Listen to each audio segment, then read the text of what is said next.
बिस्मिल्लाहिर्रहमानिर्रहीम। आज बेल को डिस्कस करेंगे, ज़मानत को कि ज़मानत क्या होती है और ज़मानत किस तरह दी जाती है और कौन से केसेस में ज़मानत होती है। ये कुछ चीज़ें ऐसी हैं जो सोसाइटी के अंदर बहुत कॉमन अभी चल रही हैं और हमेशा से चलती आई हैं कि ज़मानत क्या होती है, बेल क्या होती है, बेलेबल ऑफेंसेस क्या होते हैं, नॉन बेलेबल ऑफेंसेस क्या होते हैं, ऑफेंस क्या होता है, बेल क्यों करवाई जाती है, कौन बेल को ग्रांट कर सकता है, क्या पुलिस बेल को ग्रांट कर सकती है या सिर्फ ये कोर्ट की ज्यूरिडिक्शन है या सिर्फ हाई कोर्ट की ज्यूरिडिक्शन है। ये बेल क्या होता है, बेल का कॉन्सेप्ट क्या है, इसको हम आज स्टडी करने लगे हैं। सबसे पहले है बेल। बेल जैसे ज़मानत को कहा जाता है कि बेल का मतलब होता है ज़मानत। ज़मानत क्या होती है कि किसी ज़ामन के हवाले को चीज़ कर देना।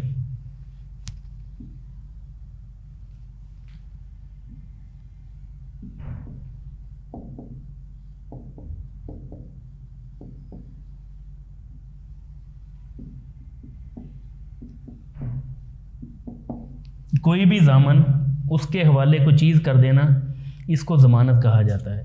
तो लीगल जो कॉन्सेप्ट है ज़मानत का, उसके अंदर किसी भी एक शख्स को पुलिस या लॉ इन्फोर्समेंट एजेंसी की हवालगी से, उसकी कस्टडी से ज़ामन की हवालगी में दे देना, इसको बेल कहा जाता है। In simple words, bail is a release of person from the custody of police and delivery into the hands of sureties who undertake to produce him before the court whenever required to do so. Custody.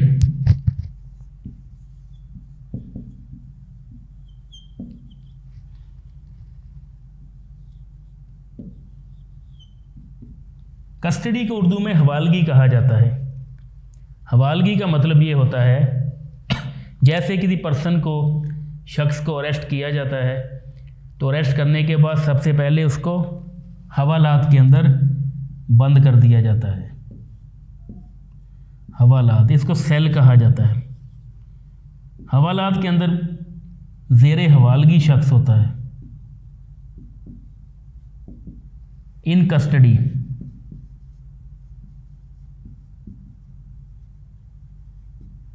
कोई बंदा, कोई शख्स जिसके ख़िलाफ़ कोई case दर्ज है तो उसको पुलिस अपनी कस्टडी में लेके हवालात में बंद कर देती है।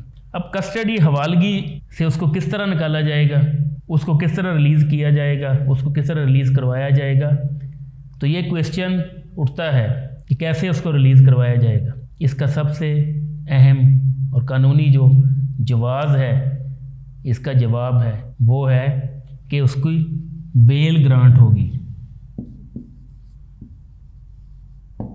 ज़मानत उसको दी जाएगी। जैसे सिंपल मैं आपको समझा दूं ये चीज़ कि एक ज्यूरिडिक्शन है, ये है पुलिस और ये है श्योरिटी जो ज़ामन है। तो ये वन पर्सन है जो पुलिस की हवालगी में है, पुलिस की कस्टडी में है, इसको यहाँ से निकाल के रिलीज़ करना है और इसको ज़ामन की कस्टडी में दे देना है। तो ये इन बिटवीन का जो प्रोसेस है इसको कहा जाता है बेल, ज़मानत। तो ज़मानत का कॉन्सेप्ट आपको यहाँ से समझ आ गया कि पुलिस या लॉ इन्फोर्समेंट एजेंसी उसकी कस्टडी से किसी शख्स को रिहा करवाना और उसको ज़ामन के हवाले कर देना, इसको बेल कहा जाता है। बेल के बारे में एक चीज़, एक कॉन्सेप्ट मैं यहाँ पे क्लियर करवा दूँ कि बेल हमेशा किन केसेस में होती है। क्या सिविल जो केसेस हैं, दीवानी मुकदमात के अंदर बेल हो सकती है? एक लीगल क्वेश्चन है, एक वैलिड लीगल क्वेश्चन है। क्या कॉन्स्टिट्यूशनल मैटर्स के अंदर बेल हो सकती है? एक वैलिड क्वेश्चन है। क्या क्रिमिनल मैटर्स के अंदर बेल हो सकती है? एक वैलिड क्वेश्चन है। तो इसका आंसर एक अगर नुक्ते के ऊपर बयान किया जाए वो ये होता है कि कोई भी जो पुलिस की कस्टडी में है, पुलिस की हवालगी में है, उसकी बेल होगी। अब ज़्यादातर यहाँ सब कॉन्टिनेंट में, पाकिस्तान में, इंडिया में, सब कॉन्टिनेंट में जहाँ पे CRPC क्रिमिनल प्रोसीजर कोड है, तो ये प्योरली जो बेल होती है वो हमेशा क्रिमिनल मैटर्स में होती है। क्रिमिनल मैटर्स के अंदर जो बेसिक लीगल डॉक्यूमेंट है वो होता है FIR। अगर FIR किसी एक शख्स के ख़िलाफ़ कट गई है, मुल्ज़मान के ख़िलाफ़, अक्यूज़ के ख़िलाफ़ कट गई है, उनको अरेस्ट किया जाएगा। अरेस्ट के बाद विद इन 24 आवर्स उसको कोर्ट में पेश किया जाएगा। पुलिस कोर्ट से रिमांड लेती है और जिस बंदे को अरेस्ट किया जाता है उसके रिश्तेदार या उसकी सपोर्टर्स, उसके दोस्त कोर्ट से रिलीफ लेना चाहते हैं, जो रिलीफ ज़मानत की शक्ल में होता है। कोर्ट की ज्यूरिडिक्शन है कि ज़मानत को ग्रांट करे या ना करे। कुछ पाकिस्तान में या उन कंट्रीज़ में जहाँ पे क्रिमिनल प्रोसीजर कोड चल रहा है, वहाँ पे ये जो कॉन्सेप्ट है ये 2 केसेस के अंदर आगे तकसीम होता है। सबसे पहले इसके अंदर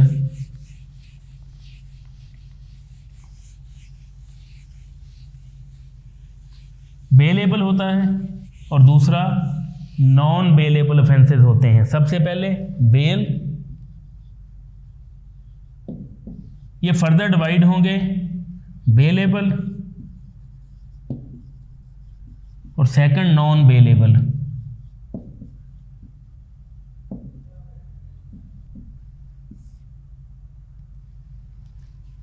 PPC के अकॉर्डिंग, पाकिस्तान पीनल कोड के अकॉर्डिंग 2 किस्म के केसेस होते हैं और ये हमेशा क्रिमिनल मैटर्स के अंदर होते हैं।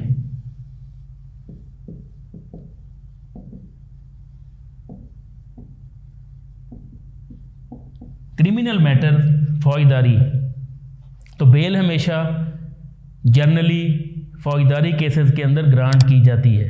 अब बेलेबल ऑफेंस वो होते हैं जिनकी बेल हो सकती है, जिनकी कोर्ट बेल ग्रांट कर सकती है। नॉन बेलेबल ऑफेंसेस वो हैं जिनके अंदर बेल ग्रांट नहीं हो सकती।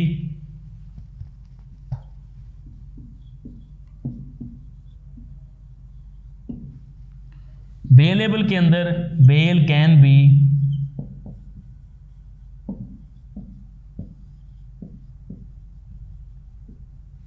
ग्रांटेड,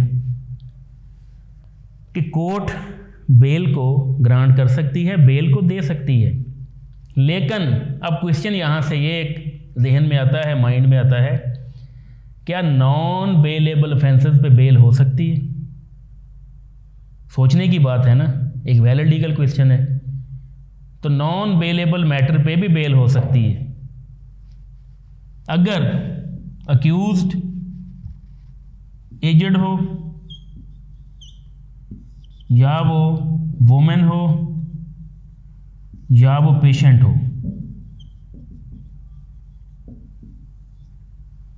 अगर अक्यूज जो है वो ज़्यादा उसकी एज है,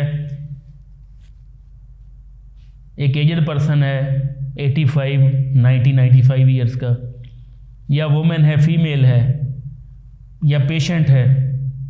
आपने सुना होगा बहुत से केसेस के अंदर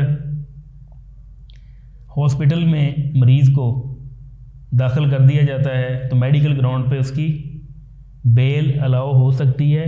court can grant bell on certain cases in non bailable offences, कि नॉन बेलेबल ऑफेंसेस जो हैं उनके अंदर कोर्ट बेल अलाउ कर सकती है, ग्रांट कर सकती है, लेकिन जनरली नहीं भी ग्रांट होती। ये भी बात आपने जहन में रखनी है। अब आते हैं हम कि लीगल क्रिमिनल जस्टिस सिस्टम में बेल का कॉन्सेप्ट आया कहाँ से। क्योंकि एक बात हमेशा याद रखें, पाकिस्तान में सब कॉन्टिनेंट में जो कोर्ट्स बनी हुई हैं वो अपने प्रोसीजरल लॉ के तहत बनी हुई हैं। तो यहाँ पे प्रोसीजरल लॉ जो फौजदारी केसेस में होता है वो होता है CRPC, क्रिमिनल प्रोसीजर कोड, ज़ाब्ता-ए फौजदारी। इसके तहत क्रिमिनल कोर्ट्स बनी हुई हैं। ज़ाब्ता-ए फौजदारी के तहत ही FIR कटता है, ज़ाब्ता-ए फौजदारी के तहत ही क्रिमिनल ट्रायल होता है, ज़ाब्ता-ए फौजदारी के अंदर ही रिमांड के सेक्शंस हैं और ज़ाब्ता फ़ौजदारी के अंदर ही बेल के सेक्शन हैं। तो सीआरपीसी के अंदर जो बेल के सेक्शन हैं,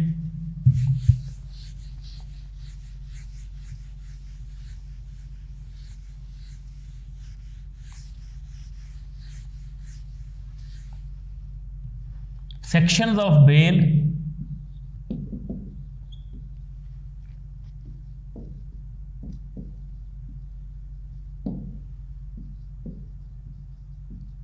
अंडर सीआरपीसी, तो कौन से सेक्शन हैं जिनके तहत बेल ग्रांट हो सकती है?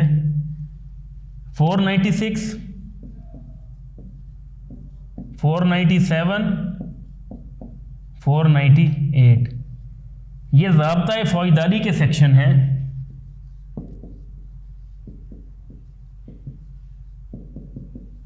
इसको उर्फ़ आम में ज़वाद फ़े कहा जाता है।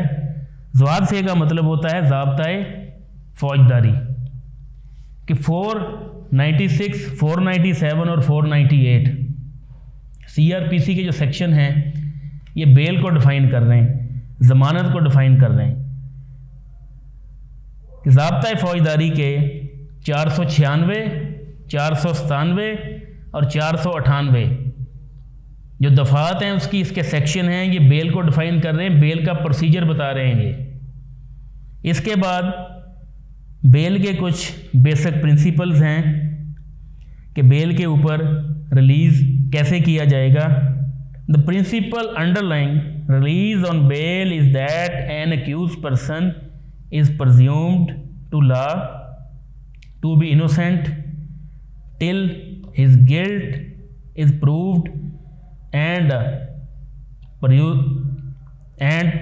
he is presumed to be a innocent person. He is entitled to freedom and every opportunity to look after his case provided his attendance is secured by proper security. It is also an accused right that he may liberal the eye of law defend the allegation levied against him and pursues his case as well. Law ये कहता है every accused is innocent until he is proved guilty. कोई भी शख्स उस वक़्त तक मासूम है, उसने जुर्म नहीं किया हुआ जब तक उसके खिलाफ कोई एलिगेशन प्रूव ना हो जाए। तो बेसिक प्रिंसिपल क्या है बेल का कि accused is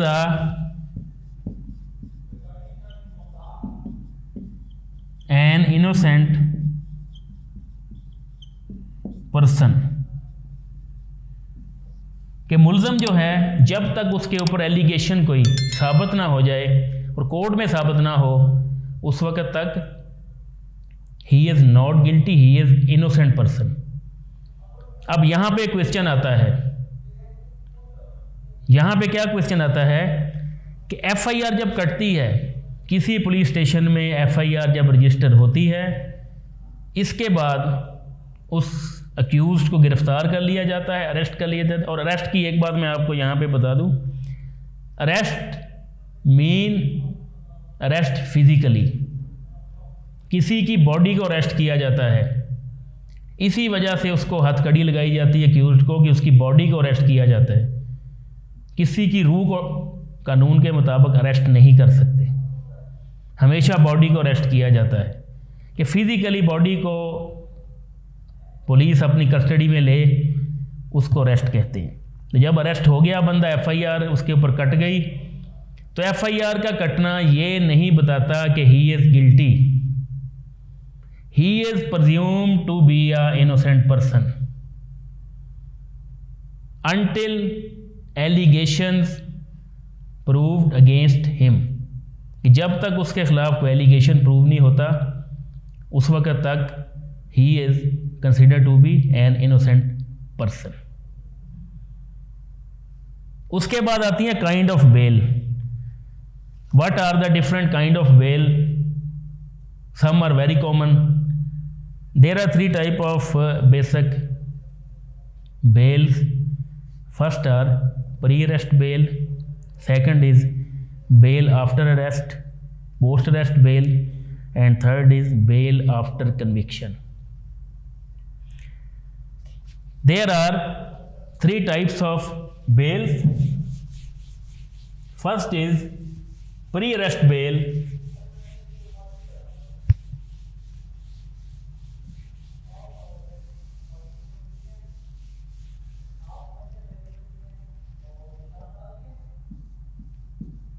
Pre-arrest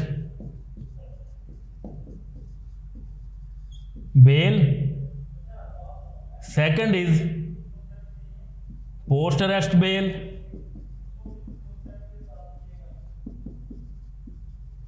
And third is bail after conviction. एक बात मैं यहाँ पे कॉन्सेप्ट आपको मैं क्लियर करवा दूँ, कोई भी क्रिमिनल केस अगर हो, सिविल केस के अंदर राइट डिटर्मिनेशन होती है, किसी का राइट इन्फ्रिंज हुआ है, सलब हुआ है, तो कोर्ट उसको उसका राइट दिलाएगी। सिविल केसेस में बहुत कम फिजिकल सज़ा दी जाती है, और क्रिमिनल अगर केस हो तो क्रिमिनल ट्रायल हमेशा दो चीज़ों में से एक चीज़ पे जाके किसी एक्यूज्ड के खिलाफ उसका एंड होगा। First conviction, second acquittal. या उसको सज़ा दी जाएगी या उसको बरी कर दिया जाएगा। तो सबसे पहले प्री अरेस्ट बेल है, तो प्री अरेस्ट बेल एक एंटीसिपेटरी बेल होती है। लोग मुल्ज़मान ज़मानत कबल गिरफ़्तारी करवाते हैं, तो ज़मानत कबल गिरफ़्तारी को प्री अरेस्ट बेल कहा जाता है, बेल बिफोर अरेस्ट कहा जाता है। Pre arrest bail is a very rare and limited. Pre arrest bail अबूरी होती है, इसका स्कोप बहुत लिमिटेड होता है।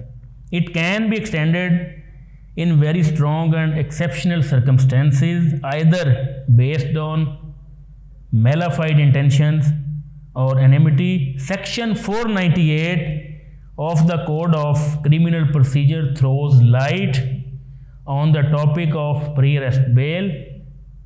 In case 2003 PCR LJ 135, the court states the condition that bail before arrest is a bail which is granted in a case where the arrest is for ulterior motives, prosecution motivated to cause irreparable injury to the reputation and liberty, motivation of police on political consideration, etc. A pre-arrest bail can be granted in three cases. In a legal precedent, the case 2003 PCR LJ 135 states that the pre-arrest bail is for granted under some circumstances which are the motive based on malice. अगर कीने के ऊपर किसी ने किसी के खिलाफ FIR कटवाई है तो प्री अरेस्ट बेल ग्रांट की है, या उसके बाद ऐसा पर्सन जिसकी रेपुटेशन को ख़तरा हो या उसकी जान को ख़तरा हो, इंजरी उसको इरिपेरेबल लॉस उसको होने वाला हो। जैसे कोई हार्ट पेशेंट है, उसके खिलाफ FIR कट गई है, कैंसर पेशेंट है, FIR कट गई है, अगर वो अरेस्ट किया जाएगा तो उसकी हेल्थ उसको डेंजर हो जाएगा, लाइफ डेंजर हो जाएगा। ऐसी हालत में उसको bail can be granted, pre arrest bail can be granted. Motivation of police in political consideration, some cases and FIR based on some political motives, कि पॉलिटिकल मोटिव जहाँ पे भी हो वहाँ पे जब अगर किसी पे FIR कटी है तो उसके ऊपर bail, pre arrest bail can be granted. Pre arrest bail of two types, one is protective bail, हिफाजती इसको ज़मानत कहते हैं,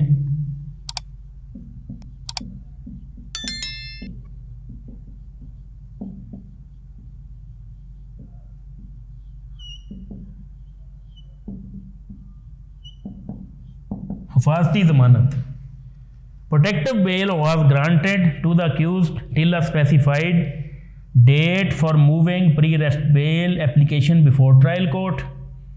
It enables the accused to approach the concerned court of other provinces for the purpose of obtaining pre-arrest bail without touching its merits।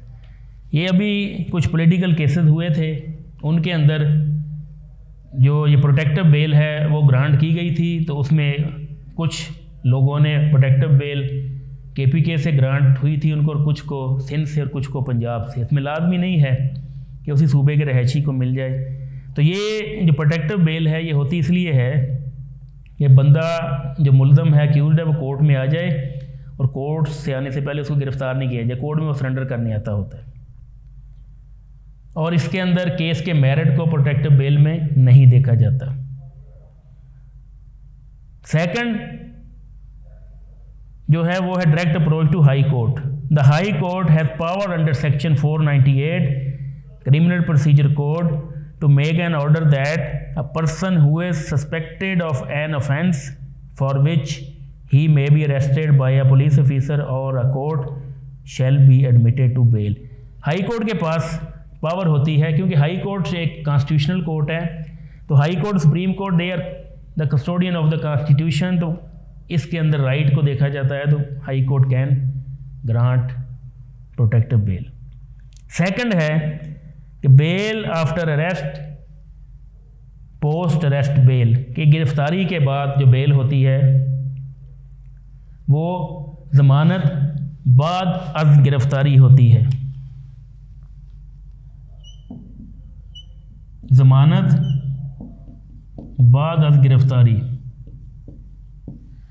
कि गिरफ्तार होने के बाद लॉ इन्फोर्समेंट एजेंसी या पुलिस अगर गिरफ्तार कर ले, उसके बाद जो बेल होती है वो उसको कहते हैं कि पोस्ट अरेस्ट बेल है, बेल आफ्टर अरेस्ट है, बाद अज़ गिरफ्तारी। A post arrest bail can be granted to a person who has already been arrested and kept in police custody. When the accused has been arrested by the law enforcement agency, bail may be granted to him under section 497 of CRPC। ज़मानत बाद अज़ गिरफ्तारी 497 CRPC के तहत होती है, ज़ाब्ता फौजदारी की दफ़ा 497 के तहत। For confirmation of post arrest after arrest bail following are essential condition to fulfil, ये भी अबूरी होती है। According to section 497 of criminal procedure code, post arrest bail can not be granted when there exists reasonable ground for believing that the petitioner has been guilty of that offence। जहाँ पे ये यकीन हो अदालत को कि जो अक्यूज्ड है वो गिल्टी है, तो वहाँ पे post arrest bail can not be granted. He can be sent on remand, on physical remand और on judicial remand, which is punishable with death or imprisonment for life, imprisonment for 10 years. It reveals that the pre-condition are essential ingredient for confirmation of post-arrest bail is that the alleged offence should not fall within the prohibited cause of section number 497 of criminal procedure code। Post arrest bell उन cases में नहीं दी जाती जहाँ पे सजाए मौत हो, उम्र कैद हो या 10 साल कैद हो। ऐसे केसेस में post arrest bail can not be granted but it is the jurisdiction of court. Court can grant post arrest bell if there are no reasonable ground for commission of non-bailable offence. Another precondition for confirmation of post-arrest bail is that there should be no reasonable ground for believing that the accused has committed a non-bailable offence, sufficient ground for further inquiry. For confirmation of post-arrest bail, there should also be sufficient grounds for further inquiry into guilt of the accused. कि अगर sufficient conditions हों तो फिर उसको bell grant नहीं की जा सकती, और अगर सफिशिएंट कंडीशन हो कि बंदा गिल्टी नहीं है तो bail can be granted but post arrest bail. Second है बेल बॉन्ड।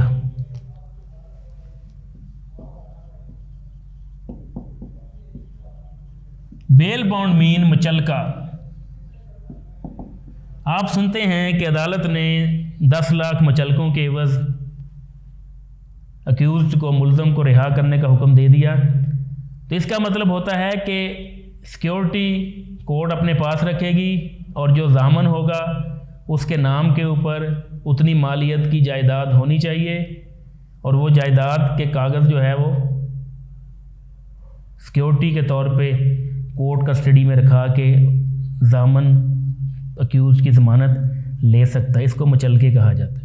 इसमें एक बात याद रखें कि जनरली जो प्रैक्टिस चल रही है कि इसका मतलब ये नहीं होता कि मुचलके आपने 10 लाख रुपया कोर्ट में जमा करवाने। जो ज़ामन है उसके नाम के ऊपर 10 लाख मिनिमम या उससे ज़्यादा की जायदाद हो तो वो बेल मेच्योरिटी के तौर पे दे सकता है। इसको मुचलका कहा जाता है। लीगल लैंग्वेज सब कॉन्टिनेंट में इसको मुचलका कहते हैं। आगे है बेल आफ्टर कन्विक्शन। कि थर्ड बेल है बेल आफ्टर कन्विक्शन मीन कि सज़ा के बाद ज़मानत।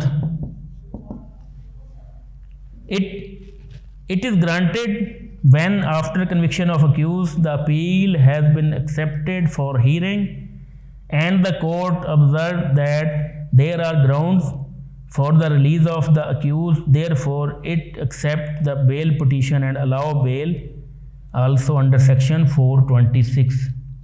कि अगर कन्विक्शन के अंदर सज़ा मिल गई है किसी को तो वो जब हायर कोर्ट के अंदर अपील करता है तो उस वक्त अपील की एप्लीकेशन के, लेकिन एक बात है कि अपील की application with in limitation period उसकी होती है। अगर लिमिटेशन उसकी एक्सपायर हो जाए तो फिर नहीं हो सकती अपील आगे।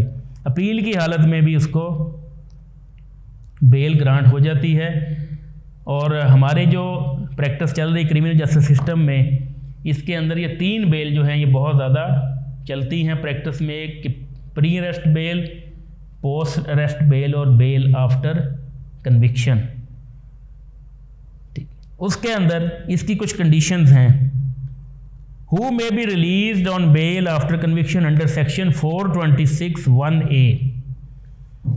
The appellate court shall release a convicted person who has been sentenced to imprisonment for a period not exceeding 3 years and his appeal has not been decided within period of 6 months beyond the conviction।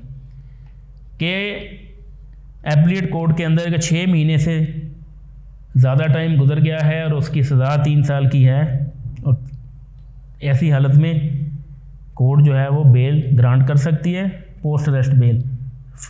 To imprisonment for a period exceeding 3 years but not exceeding 7 years and his appeal has not been decided within a period of 1 year from the date of conviction।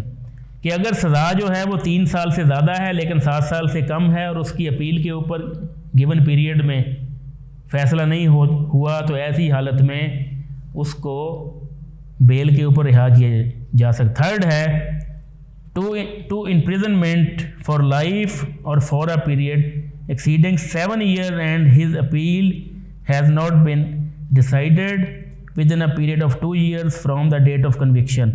कि अगर उसको सज़ाए उम्र कैद है और उसकी appeal का 2 साल के अंदर फ़ैसला नहीं हुआ तो ऐसी हालत के अंदर उसको बेल ग्रांट कर दी जाएगी। Power conferred by High Court under section 426(2) subsection 2। The High Court is also authorized to exercise aforesaid power in the case of any appeal by a convicted person to a court subordinate to it।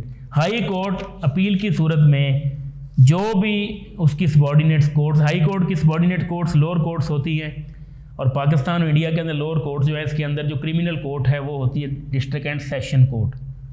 तो ऐसी हालत में high court के पास power होती है, फैसला भी सेट असाइड कर सकती है, फैसले को ख़त्म कर सकती है हाई कोर्ट की डिस्क्रिशन है, वो बेल भी दे सकती है।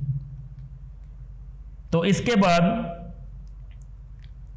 Grant of bail, the principle in granting bail to person accused of offences are quite well settled in connection with non-bailable offences not punishable with death or imprisonment for life. One of the consideration is the danger of the accused absconding.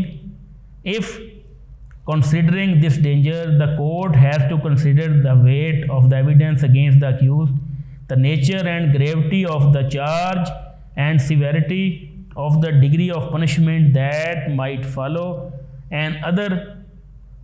Another consideration is the danger of witness being tampered with or of evidence being suborned. In considering these matters, the character, means, or standing of accused person have to be taken into consideration. At the same time, the court has to see that there is no punitive detention and that opportunity is given as far as possible to the accused person to prepare for defense. अगर मुल्ज़म के भागने का ख़तरा हो कि वो bell करवा के भाग जाएगा, या उसके जो विटनेस हैं, विटनेस को टेम्पर्ड करने का ख़तरा हो, तो इन चीज़ों को कोर्ट देखती है तो बेल ग्रांट कर सकती है। Refusal of bail, when the court has reason to believe that an accused person is likely to commit similar or any other offense, if he is enlarged on bail, it would refuse bail whether other consideration there may be in the favor of the accused. अगर in ground के ऊपर court समझे, जो ऊपर बयान की हैं मैंने जो बताई हैं, तो court can refuse the bail. तो आज हमने जो स्टडी किया है वो बेल के बारे में, बेल का कॉन्सेप्ट क्या, what is the concept of bail, what is the legal position of bail in CRPC, and what is the position of bail in practice in criminal justice system. तो ये उम्मीद है आपको बहुत ज़्यादा समझ आ गया होगा। और ये जो हम स्टडी करवा रहे हैं, ये बहुत सी बेसिक चीज़ें हैं जो सोसाइटी के अंदर चल रही हैं, हमेशा से चलती आई हैं। जब तक कोड ऑफ क्रिमिनल प्रोसीजर चलता रहेगा, ये चलती रहेगी। तो इनके बारे में, इनकी लीगल पोजीशन क्या है, तो लोगों में इसकी अवेयरनेस होनी चाहिए। इसके लिए हम लेक्चर अपने प्रिपेयर करते हैं।